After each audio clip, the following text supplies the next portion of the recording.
Hello everyone, welcome back to my shop. We're going to start rebuilding and restoring this Sidney Lathe. Went through it pretty quickly when we bought it and then went through it again after we cleaned it up.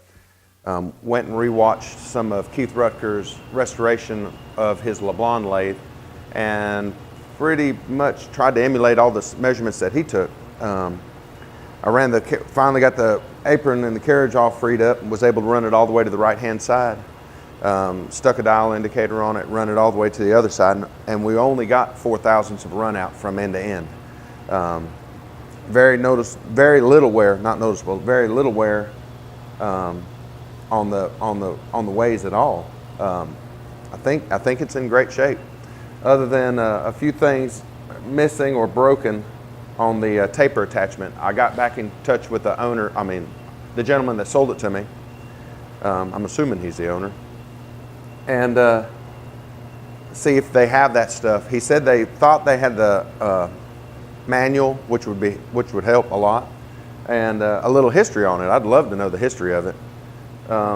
The taper attachment is missing the block that bolts it to the back of the bed. So we're going to be looking for one of those or making one of those. Going to have to go through and verify that all the parts are here with the taper attachment. Not sure if it is or not. It looks like it is, but looks can be deceiving. So what we're going to start on is we're going to take the cover off the motor, the belt cover, and the gearbox cover off the left side of the lathe. We're going to look at that and see how that looks. If all that looks good, then we're going to take off the taper attachment, take off the compound and the cross slide, the saddle, the apron, work through the lead screws and the feed screws, take off the gearbox, and then fix what we can find along the way, and definitely clean up everything. There'll be some needle scale work. Never used one of those, so that ought to be interesting. Bunch of wire brushing. Probably won't show much of that on here. And then we're going to paint it. Not sure really what color we're going to paint it.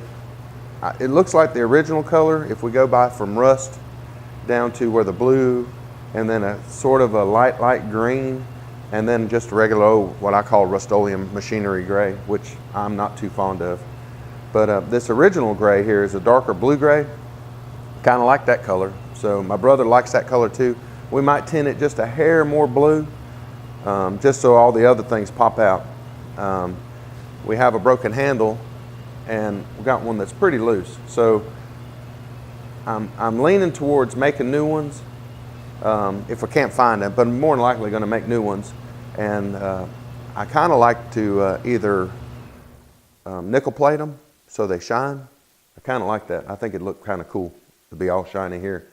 Matter of fact, I might do all the handles that way. Just depends, we'll have to see. Like to remake the ends, do some knurling. Might do that after we get the thing running. All I have before was a mini lathe. I stepped up big time with this one. So when we found this, the guy had it on Craigslist maybe a day, and it was just one of those lucky things. You call. He had it. I went down there the next day. It was in a warehouse that didn't have a roof on it, or the roof was rotting off. Water was in the chip pan, plumb packed full of water. Everything was rusted, couldn't move anything. It was pretty poor shape for this lathe. And so we went about getting it out, negotiated the deal, got a very, very fair deal. Got online, happened to find Practical Machinist Forum.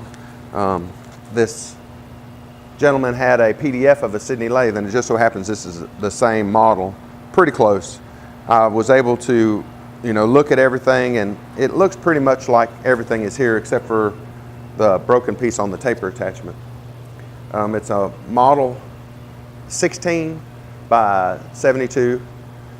From what I've read, Sidney downsized their trucks bigger than what they can swing. I think it's so when the jaws are out that they wouldn't hit the bed. But we might put a bigger one on there or not. I'm not quite sure yet. We'll have to wait and see.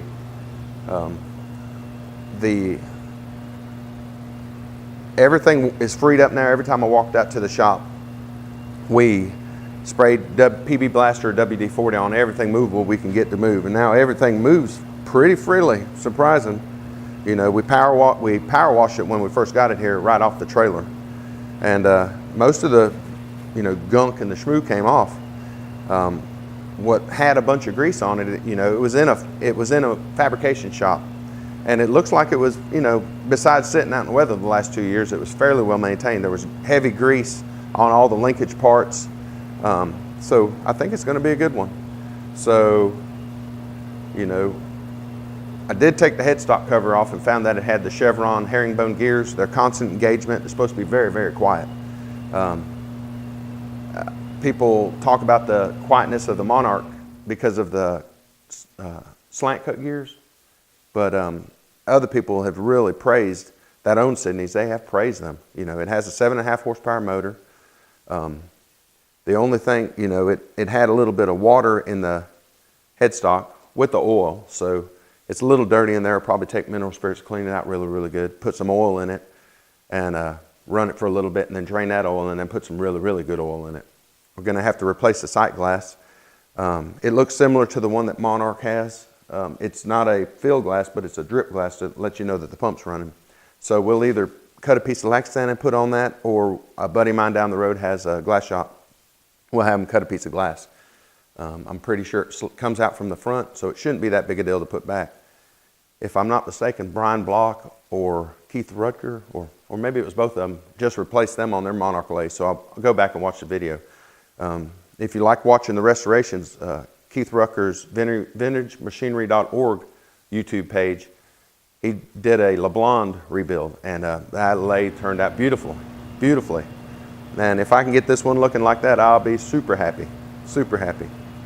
So let's take some covers off of the that end down there. We're gonna see if we can get this gear change lever unstuck. Probably have to get on my back and get up under there with some PB Blaster or some WD-40 and loosen that stuff up. And we'll just continue on from there. If all that looks good on that end, we're gonna continue on, take off the taper attachment.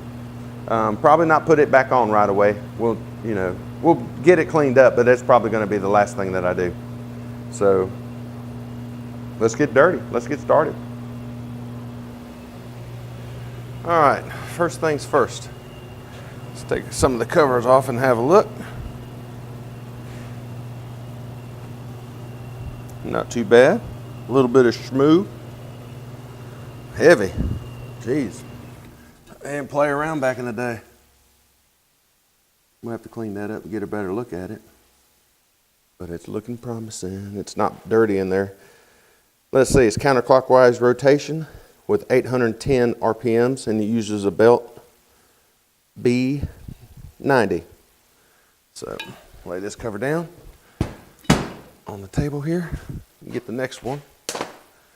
You know what, let's put some gloves on here, protect the old fingers. Looks pretty heavy too.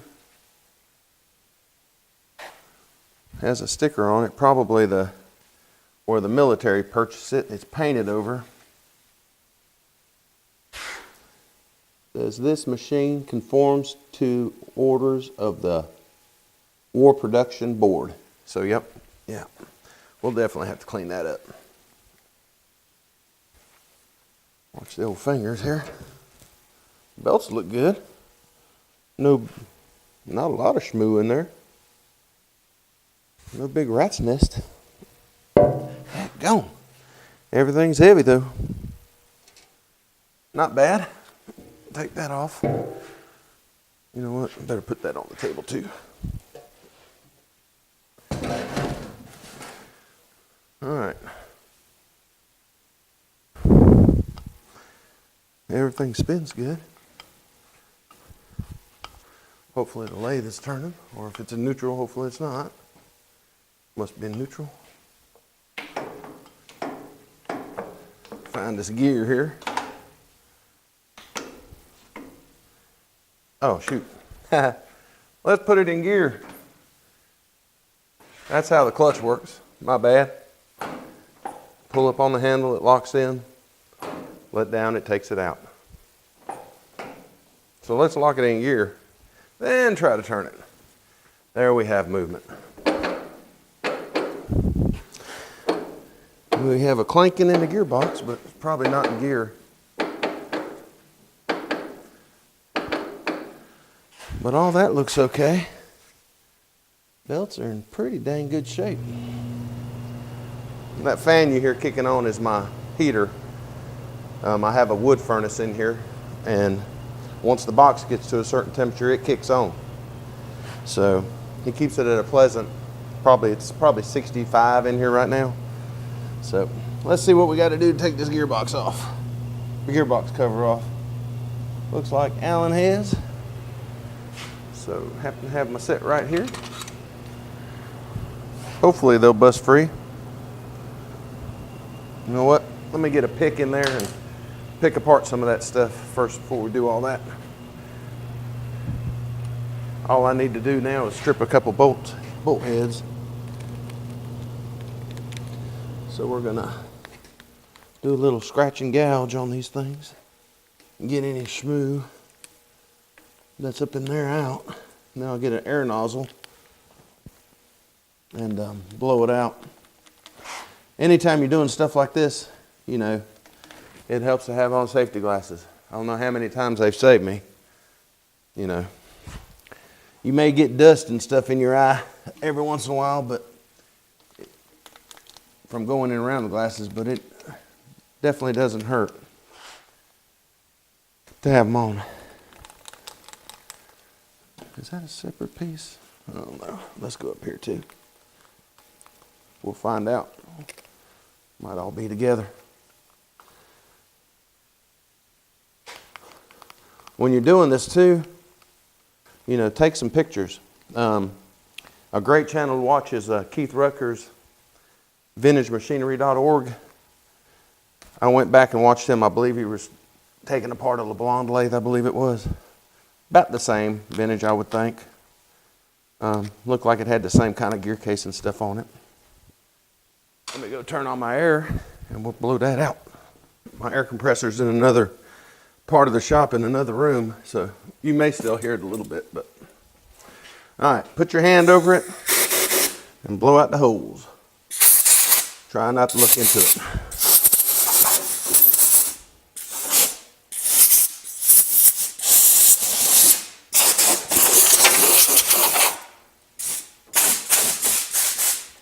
All right, so let's try that again.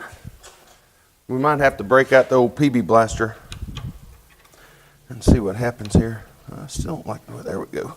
Oh, that wasn't bad at all. That'd be nice. They all break free like that one did.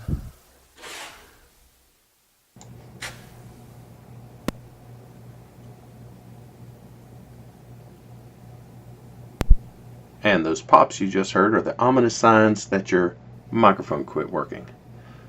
I use a very inexpensive lavalier mic that runs directly into my camera, and evidently I broke a connection somewhere in between. So, being the ham operator that I am, I'm gonna wire in a wireless one. So, we might make a video of that. But in the meantime, we went ahead and took off the rest of these covers, and everything looked really, really good. The gearbox, the gear selector handle was a little froze up, so you know we sprayed some PB Blaster on it, and everything looks really good underneath there. So, in the meantime, until next time, I think we're gonna go ahead and take the rest of these covers off of this end, and then we're gonna start on the taper attachment. But that'll be in the next episode, and hopefully the mic problems will be fixed, and we'll be good to go. So until then, see you next time.